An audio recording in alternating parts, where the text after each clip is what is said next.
We've got a ton of iOS and iPadOS 19 rumors to talk about, including which devices will be supported and which won't. Let's get into it. Before we do, if you want to keep up to date with the latest Apple news and reviews, hit that subscribe button. We're about to see Apple unveil iOS 19, the latest version of its mobile operating system. It'll be at WWDC in June, where Apple shows off all of its new software. Even though we all love new gadgets, Apple will likely be saving those for later this year, including its new rumored smart display. Check out the video I linked here for all of those rumors. I do have one cool new gadget to talk to you about, but you'll have to wait to see that. Let's start with the big purported redesign coming to iOS.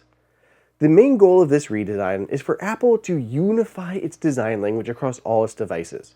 That way, whether you're using an iPhone, iPad, Mac, or Apple Watch, it'll feel familiar and intuitive.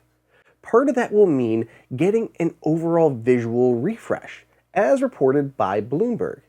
FTP doubled down on this, reporting that there will be plenty of new icons to go with that overhaul. There's also been a lot of chatter that the new design will be very much inspired by visionOS. That's not going to wholly copy that glass aesthetic, but there will be plenty of elements that look similar and how they react to movement and light. Another system-wide change we can expect to see is the removal of the tab bar within apps. That's that grouping of 4 or 5 buttons and icons at the bottom of many stock and third-party applications. Instead, Apple is opting for a new floating pill shape at the bottom of the screen. It'll float above content that can slide underneath of it, bringing more depth to the UI. FTP also mentioned that the search bar will be moved to the bottom too. The idea is it'll be easier to get to the search bar that was before on the top on bigger phones. I do think that makes sense. Sometimes one-handed, it's even hard for me to hit the search button and go to the top. I just think this makes sense, and I hope that it happens. I love the iPhone, iPad, and Mac, but I've been on a huge wearable kick recently. I can't stop using my Apple Vision Pro. I'm testing different smart rings, and at CES, I got to try out my first neck air conditioner, which frankly I had no idea existed. As someone who does a lot of work outside in the sun, I'm obsessed. My sponsor, Ranvu, has recently launched the Ace Light Plus. 2024 was the hottest year on record, and according to Ranvu, in high temps, over 95 degrees, regular fans can just circulate more hot air. Ranvu even claims that Ace Light Plus boasts the largest cooling area available on the market. That works by cooling your carotid artery, lowering your core body temperature. Its temperature drops by 36 degrees in just 1 second, and it's comfortable enough to wear all day with upper and lower vents.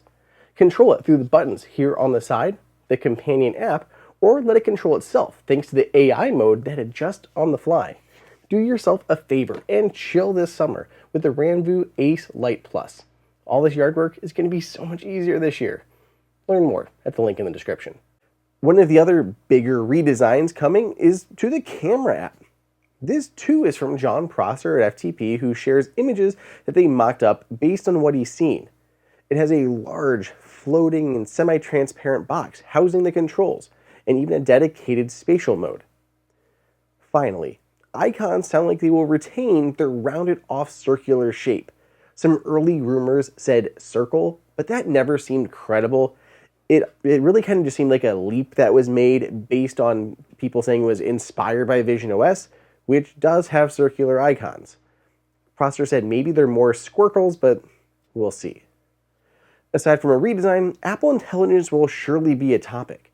Despite Apple's fumble on launching the next generation version of Siri, it can't ignore AI. There's been debate on whether iOS 19 will bring that next-gen Siri or if that will be delayed even further. My guess is if it doesn't make it for the September launch, it'll be a late 2025 or early 2026 feature update. Still, app intents may expand, which is how you can trigger different actions within different apps. They've been around for a while, but Apple really started to add them in with iOS 18 and subsequent updates. It's kind of going to be how the AI features would tie into apps. You could do things like open messages to a specific thread, or be able to open a tab in Safari with Reader View open. The only other big AI feature rumored at the moment is health-focused. Apple is said to be cooking up some new AI health assistant that will locally analyze your health data in the Health app to help you live better and healthier.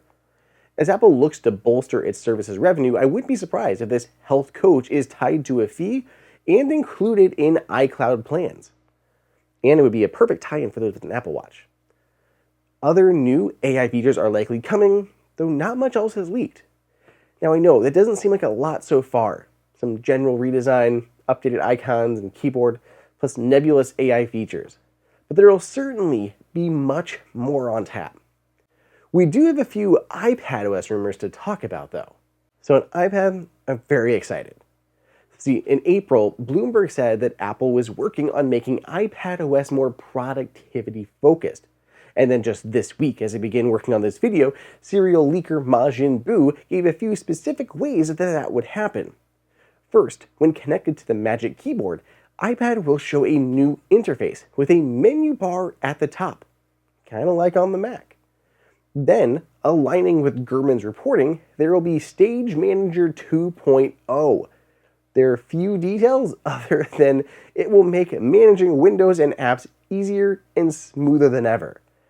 I think that sounds fantastic and exactly what power users and pros have been looking for. Window management is just sorely lacking on iPadOS still.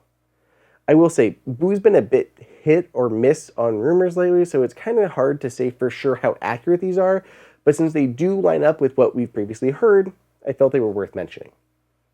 Before we get into what devices are supported, let me know down below in the comments what other features you are hoping to see here. That includes like iOS 19, iPadOS 19, or any of Apple's other operating systems. We will get the whole gamut from HomePod to Apple TV to Mac to Apple Watch to iPhone and iPad too.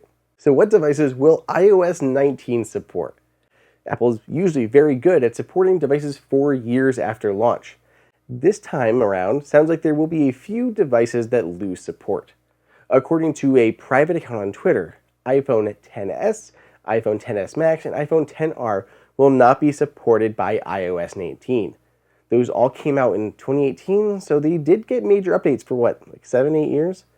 And they'll still receive security updates for iOS 18 for even longer, so it's not a massive loss here, and there isn't any rumor so far as to what iPadOS 19 will cover.